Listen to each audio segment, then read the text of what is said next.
Welcome to Let's Play Gran Turismo 5 Part 21, and today we're going to be doing the Tous Championnat, which I probably pronounced wrong, but I don't know. Now, I did try to do this one previously, before I did this part. That's how my race at Lasarth went. It took me 4 tries, and every single time I would just mess up at the same spot, because this car is extremely tail happy. So here's what we're going to do. We're going to get rid of it. We're going to go buy something else.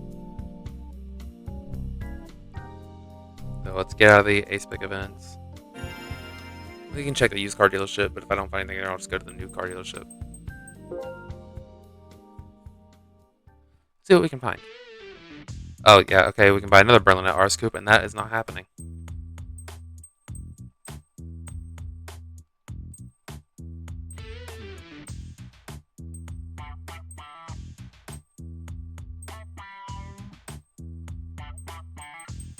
I could buy this this Peugeot Coupe.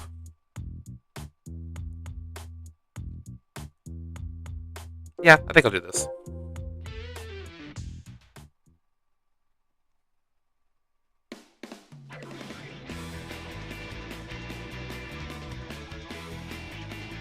Or this Peugeot 406 Coupe, I should say.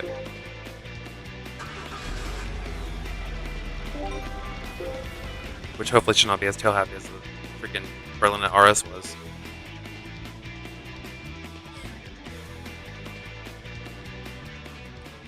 Alright, time to head to the tuning shop.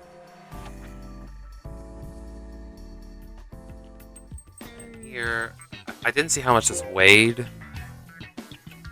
So, I could do I could do the window weight reduction. It only cuts out 10 kilos. Chassis reinforcement, I'm not going to bother with that. Okay, that does cut out quite a bit.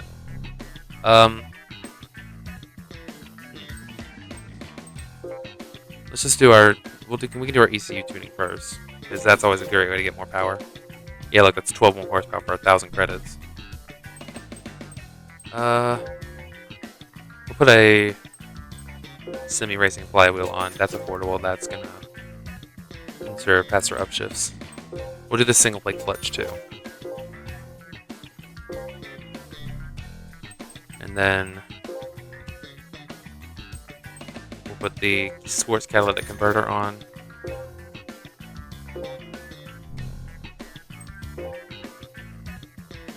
And then a racing air filter. And now we're going to go to GT Auto and do the oil change.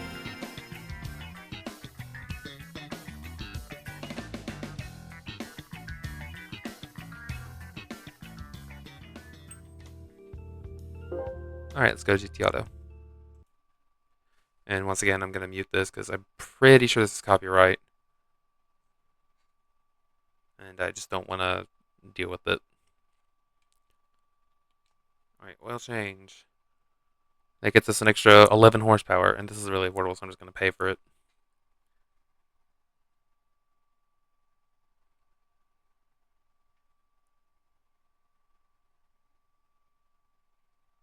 Alright, there we go. And I think I could do an engine overhaul. I say I think because I'm not 100% sure if I can. That only gets us 12 more. Well, no, we won't worry about it.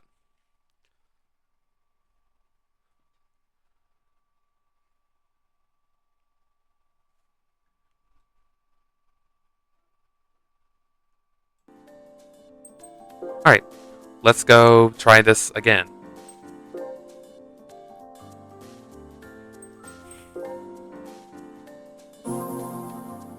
One lap at Lasarth, and then we got 3 laps at Circuit de Madrid. I gotta say, Lasarth is a very interesting choice for this race. Okay, I don't see an A110 this time, because the A1 can give me a ton of trouble last time, although I do never mind, that's just a 2-liter version. I'll leave a little bit of traction control off, just in case. Alright, let's see what we're going up against. 207 GTI, a Megane Renault Sport 307cc, a Citroen C5, a Citroen C3, a Peugeot 106, got me in the Peugeot 406 Coupe, a 307 XSI, Renault 5 Turbo, a 2-liter Clio Renault Sport, a Lutis, Leticia, I don't know how to pronounce that, Renault Sport, and then a Aventine. Let's do this.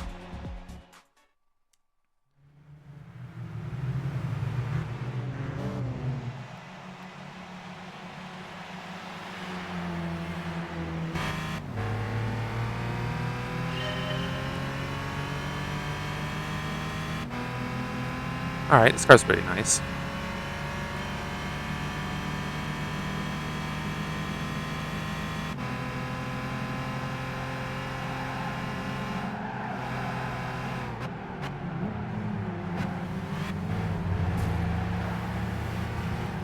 Oh, yep.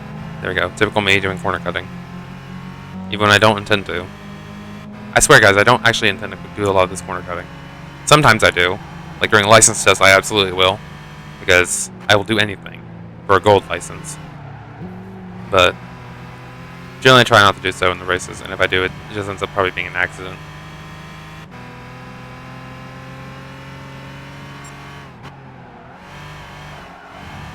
Alrighty, I got a 1.2 second gap over the...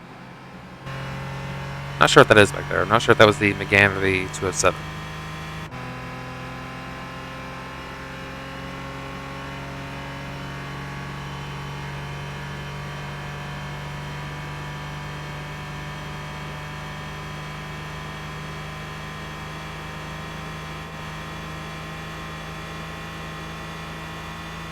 Oh, this thing's only got a 5-speed transmission. That's okay, because we're doing 140 miles an hour crap at top speed. Okay, let's just hope that the other guys have a lower top speed than I do.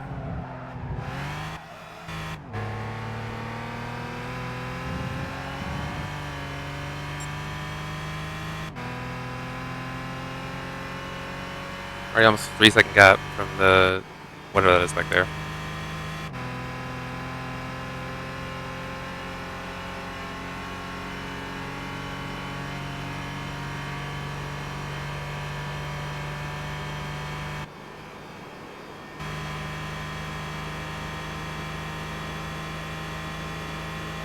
You know, honestly, from the back, this car kind of looks like the 9th gen pre-facelift Honda Civic Coupe.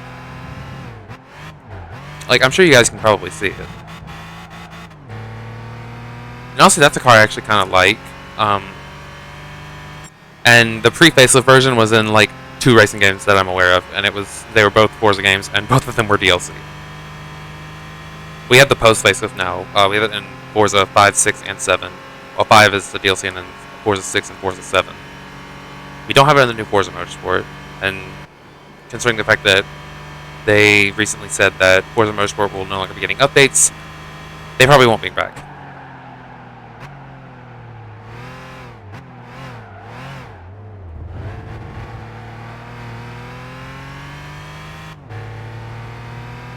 This car does actually handle quite nicely. I'm actually quite surprised, or quite pleased with it.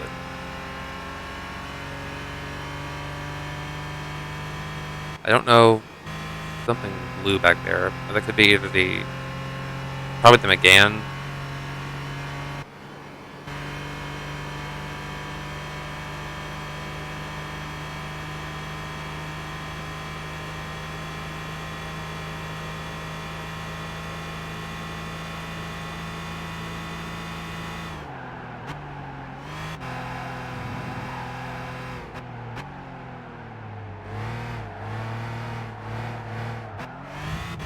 Whoops. That's okay, we still have a decent gap. Okay, yeah, it looks like that is the Renault McGann back there.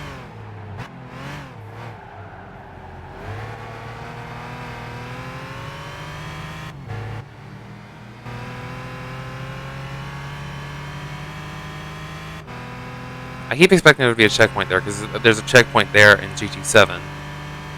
And I've driven on this track so many times in GT7 because of the World Touring Car 700 event they had there.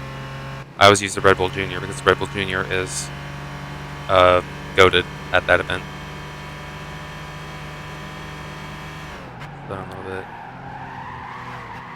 Okay, that's something I really did not need to happen. Okay, well, we're in second now, but I think we'll probably catch up to him. without corner cutting. This is the corner that would always mess me up right here when I use the Berlinet. And, well, it looks like I kind of screwed it up there, even in this.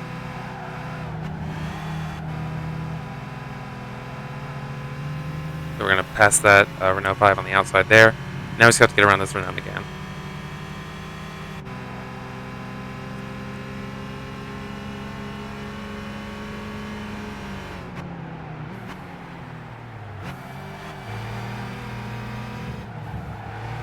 Oh, there goes that pylon, or whatever that was.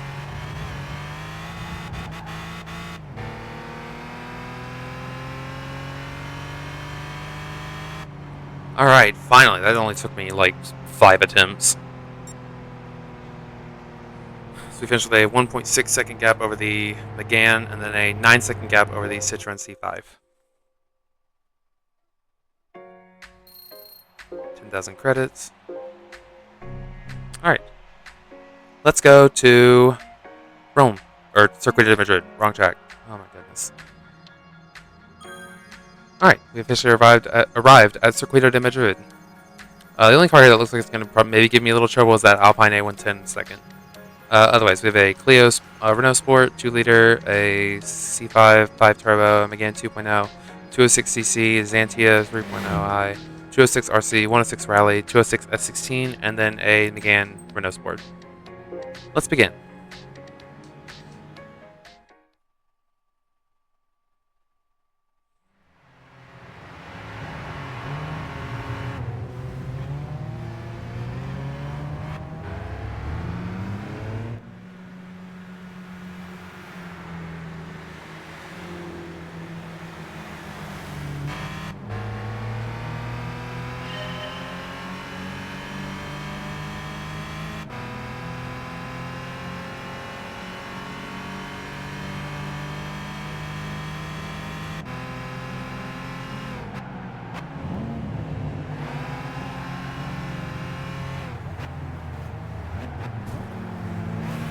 Okay.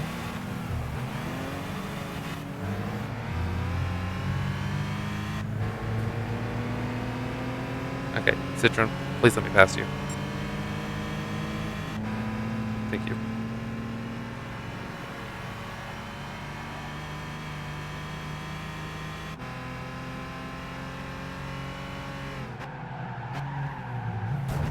Whoops.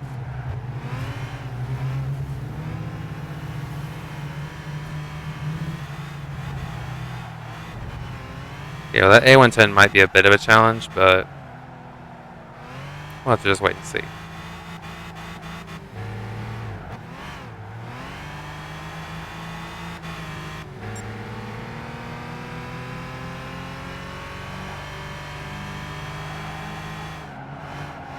I am a very big fan of this roundabout section here. I do really like it.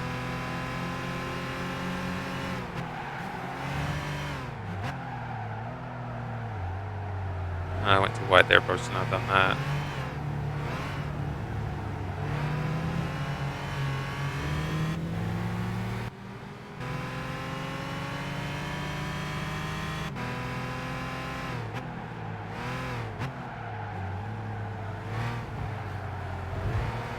Alright, very nice on that chicane there.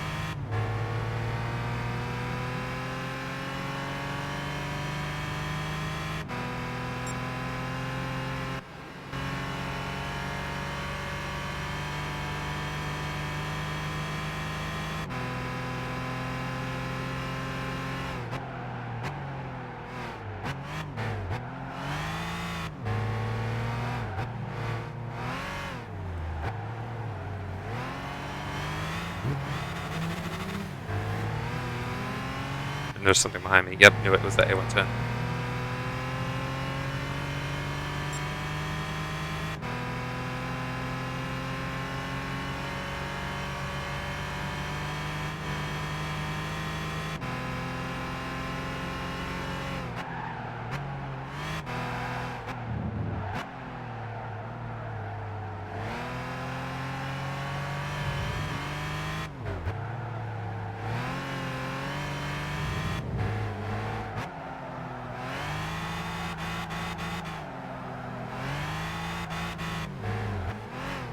I could try using the handbrake at some point, but I don't want to risk accidentally, completely losing control of the car and then hitting a wall and then ending up getting past and not being able to recover. So, not going to do that for this race.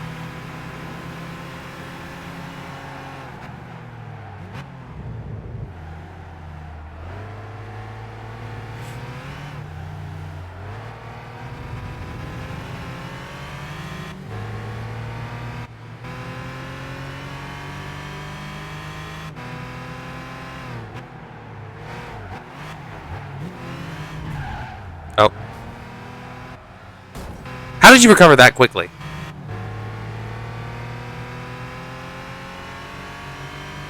That recovery time defies logic.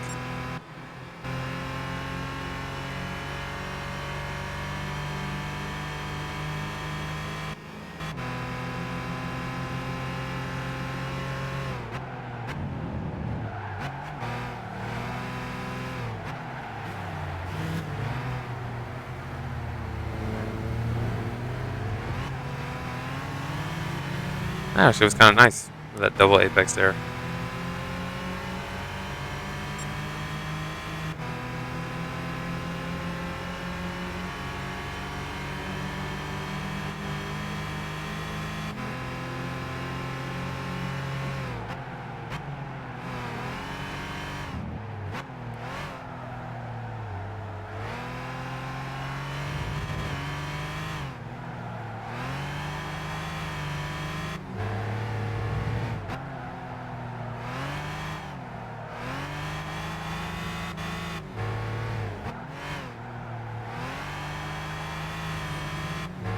Alright. Yep. I've still got less than a second gap between this A110, so I really can't mess up here.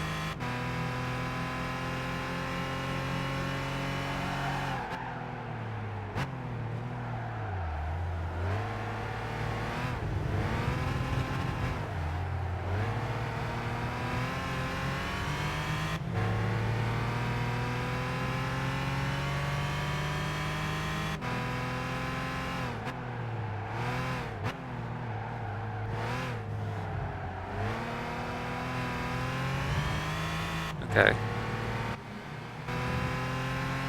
Alright. Should have this one. Yep, there we go. That is going to wrap up the Tous Championnat, which are probably horribly mispronounced. Alright, it's got about a 1 second gap over the A110, and then a 13-second gap over the Xantia. Almost 14. Nice. Alright, let's go get our prize card.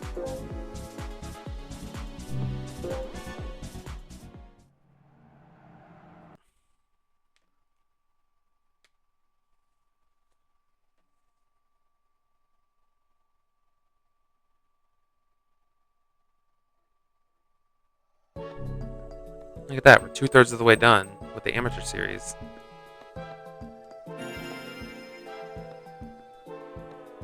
And we get a... Are you kidding me?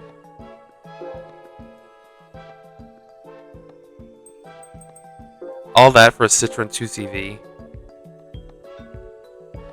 This game is a joke sometimes. I mean, I swear, dude.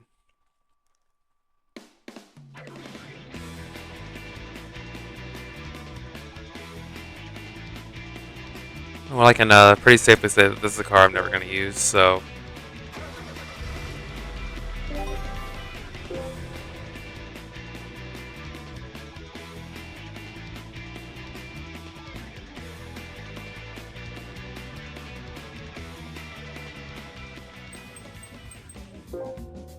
Alright, let's go look at this thing.